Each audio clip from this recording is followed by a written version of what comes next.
kabarnya hari ini? Semoga kita semua dalam keadaan sehat ya. Pada pagi hari ini, seperti biasa, sebelum kita memulai aktivitas belajar kita mau devosi terlebih dahulu ya. Nah, sebelumnya mari kita berdoa. Ibu Tari pimpin dalam doa. Oke, mari kita berdoa. Tuhan kami yang baik, kami mengucap syukur jika pada pagi hari ini Tuhan masih memberikan kami kesehatan. Kami bersyukur kami masih bisa bangun di pagi hari ini. Terima kasih untuk nafas kehidupan yang Tuhan masih berikan kepada kami. Biarlah Tuhan kami selalu berada dalam keadaan sehat, keluarga kami, orang tua kami. Dan pada pagi hari ini Tuhan, sebelum memulai proses belajar kami mau mendengarkan dan merenungkan firman Tuhan. Kiranya Tuhan pimpin dan sertai kami, agar kami anak-anak-Mu dapat mengerti dan memahami akan kebenaran firman Tuhan. Terima kasih Tuhan, ini doa kami di dalam anak-Mu Yesus Kristus, itulah Tuhan dan Juru Selamat kami yang hidup. Amin. Renungan kita pada pagi hari ini ya, itu masih tentang providensi Allah gitu. Nah, beberapa hari kemarin anak-anak juga sudah mendengarkan tentang renungan gitu ya, bagaimana providensi Allah gitu. Nah, di sini temanya itu diberikan adalah Mordekai memahami providensi Allah gitu. Nah, providensi Allah itu adalah pemeliharaan dan pemerintahan Allah yang sepenuhnya kudus ya, berhikmat dan penuh kuasa atas setiap ciptaan dan setiap tindakan. Cerita sebelumnya anak-anak sudah mendengarkan kan gitu. Siapa sih Mordekai ini? Mordekai ini adalah sepupu dari Ratu Esther. Dan cerita sebelumnya di hari Selasa itu kan menceritakan tentang Mordekai dan semua orang Yahudi yang hendak dibunuh ya atau dimusnahkan itu atas kemauan Haman ya, yang mana Haman ini itu mempengaruhi raja ya untuk membuat titah atau perintah untuk memusnahkan semua bangsa Yahudi. Itu karena dia tidak senang dengan si Mordekai gitu. Nah, saat Mordekai dan orang Yahudi mendengar titah raja itu ya, titah itu adalah perintah ya yang disampaikan dari yang diberikan oleh raja gitu. Mereka berkabung dan berpuasa ya, disertai dengan ratap tangis. Nah, pada saat itu Esther belum mendengar akan titah raja tersebut. Lalu Esther mengirim pesan kepada Mordekai melalui pelayannya. Gitu ya. Jadi Mordekai membalas pesannya itu berisi tentang Esther bertanya kepada mereka apa yang sedang terjadi gitu ya.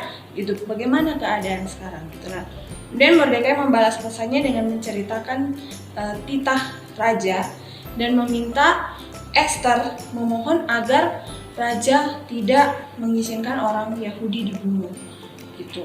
Nah, setelah Mordekai membalas pesannya Esther gitu ya. Nah, apa jawaban Esther ya? Nah, kita bisa buka sama-sama, anak-anak bisa buka sama-sama Alkitabnya dari Esther pasal 4 ayatnya yang ke-11 ya. Ibu Tari akan bacakan.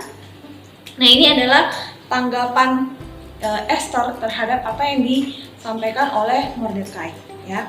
Esther pasal 4 ayat 11. Semua pegawai raja serta penduduk daerah-daerah kerajaan mengetahui bahwa bagi setiap laki-laki atau perempuan yang menghadap raja di pelataran dalam dengan tiada dipanggil, hanya berlaku satu undang-undang, yakni hukuman mati. Hanya orang yang kepadanya raja mengulurkan tongkat emas yang akan tetap hidup. Dan aku selama 30 hari ini tidak dipanggil menghadap raja.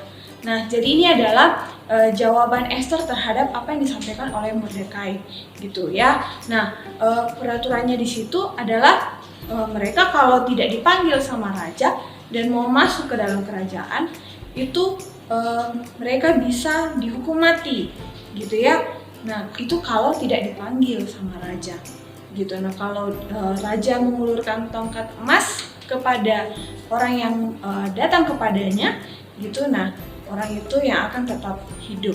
Nah, seperti itu undang-undang yang berlaku ya di kerajaan mereka saat itu. Nah, dalam kondisi dan situasi tersebut, ya, Mordekai memahami providensi Allah. Ya, kembali providensi Allah, pemeliharaan dan pemerintahan Allah, gitu. Ya, nah, Mordekai tahu bahwa Allah akan menjaga orang Yahudi supaya Allah dapat menggenapi rencananya, yaitu untuk mengutus Mesias dari bangsa Yahudi. Ya.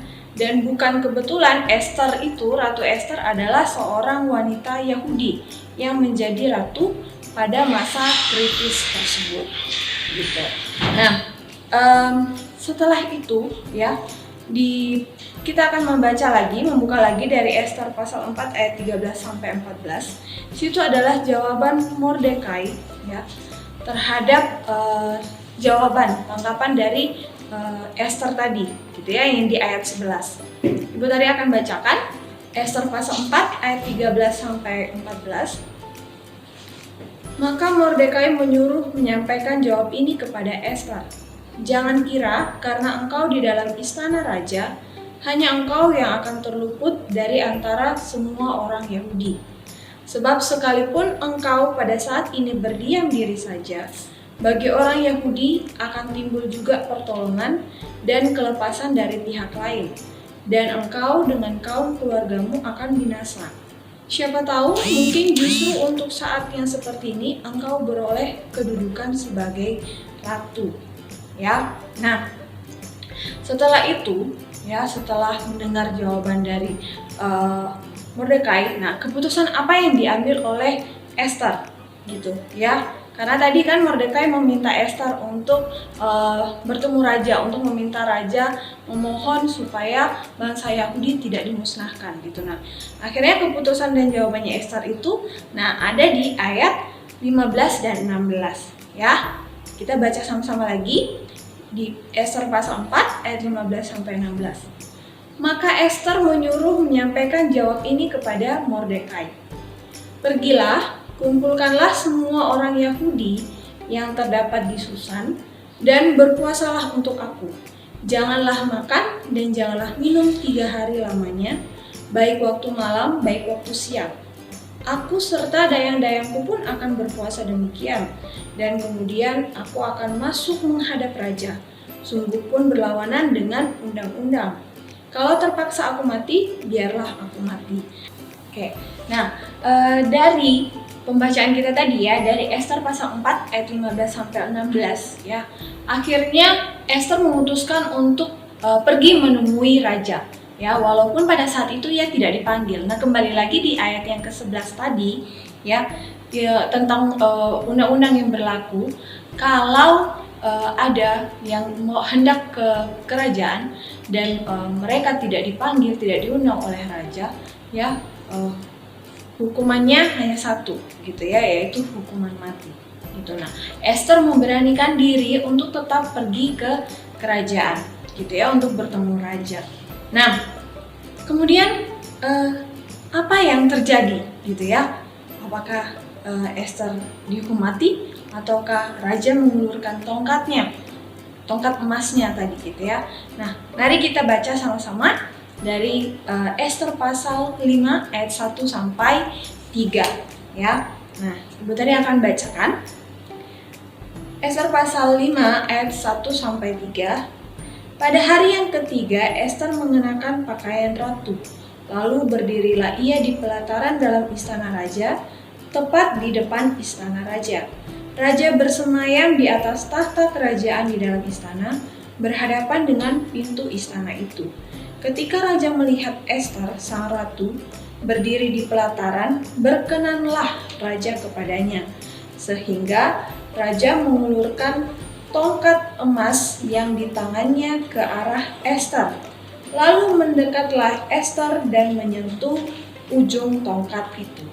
Tanya raja kepadanya, "Apa maksudmu, hai Ratu Ester, dan apa keinginanmu? Sampai setengah kerajaan sekalipun akan diberikan kepadamu." Ya, jadi setelah Ester bertemu mengunjungi raja tadi ya, Nah, ternyata raja berkenan kepada Ester, gitu ya. Raja menyambutnya. Raja mengulurkan tongkat emasnya, ya, yang ada di tangannya itu ke arah Ester, ya. Nah, kita kembali lagi mengingat cerita renungan kita di hari Senin, renungan hari Senin deh ya. Dari Amsal pasal 21 ayat 1 di situ ya, Allah mengubah hati raja gitu ya. Nah, tadi mengapa raja berkenan kepada Ester ya? Itu karena Allah mengubah hati raja ya, seperti yang diinginkannya gitu ya. Nah, setelah itu Ester mengundang raja dan Haman dalam acara perjamuan. Kemudian mengundang mereka lagi ke perjamuan kedua. Nah, pada perjamuan kedua itulah Ester memohon kepada raja untuk menyelamatkan bangsanya, yaitu bangsa Yahudi. Nah, hal apa yang kita mau pelajari dari renungan hari ini? Gitu ya. Nah, hal yang kita mau pelajari adalah bagaimana kita mempercayai providensi Allah, bagaimana kita mempercayai pemeliharaan Allah gitu ya. Nah, tadi kenapa raja berkenan kepada Ester? Ya karena tadi kita mengingat lagi renungan kita di hari Senin ya, Allah mengubahkan hatinya raja ya, sesuai dengan apa yang diinginkan oleh Allah gitu ya. Jadi sama seperti yang diyakini oleh Mordekai ya, yang di awal ibu tadi sampaikan gitu ya. Mordekai yakin dan percaya kalau Allah ya menyertai dan memimpin bangsa Yahudi dan tidak akan membiarkan bangsa Yahudi itu dimusnahkan gitu ya. Karena tadi ada yang harus digenapi oleh Allah, yaitu Mesias dari bangsa Yahudi gitu ya. Nah, semoga kita semua anak-anakku kita juga terus mempercayakan adanya pemeliharaan Allah ya. Allah, ingat, Allah mampu mengubahkan hati siapapun gitu ya. Allah mampu mengubahkan keadaan menjadi yang buruk menjadi lebih baik gitu ya. Nah, apa yang ditakutkan oleh bangsa Yahudi ya, Allah mampu mengubahkan hatinya raja sehingga mereka bisa tidak dimusnahkan gitu ya. Demikian renungan kita pada pagi hari ini. Semoga firman Tuhan ini bisa kita sama-sama renungkan dan bisa jadi berkat buat kita semua.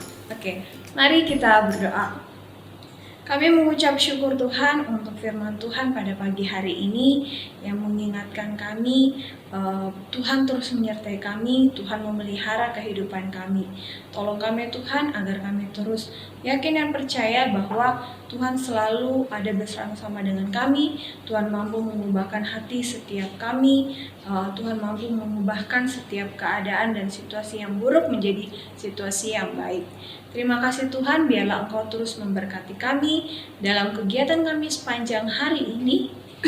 Kiranya Tuhan terus beri kesehatan, kekuatan, jaga dan lindungi kami dari mara bahaya. Biarlah Tuhan selalu jaga dan lindungi setiap keluarga kami, orang tua kami, guru-guru kami, teman-teman kami dimanapun mereka berada Tuhan. Terima kasih Tuhan, ini doa kami di dalam anakmu Yesus Kristus, itulah Tuhan dan Juru Selamat kami yang hidup. Amin. Oke, semangat belajar hari ini anak-anak. Tuhan Yesus memberkati. Dadah.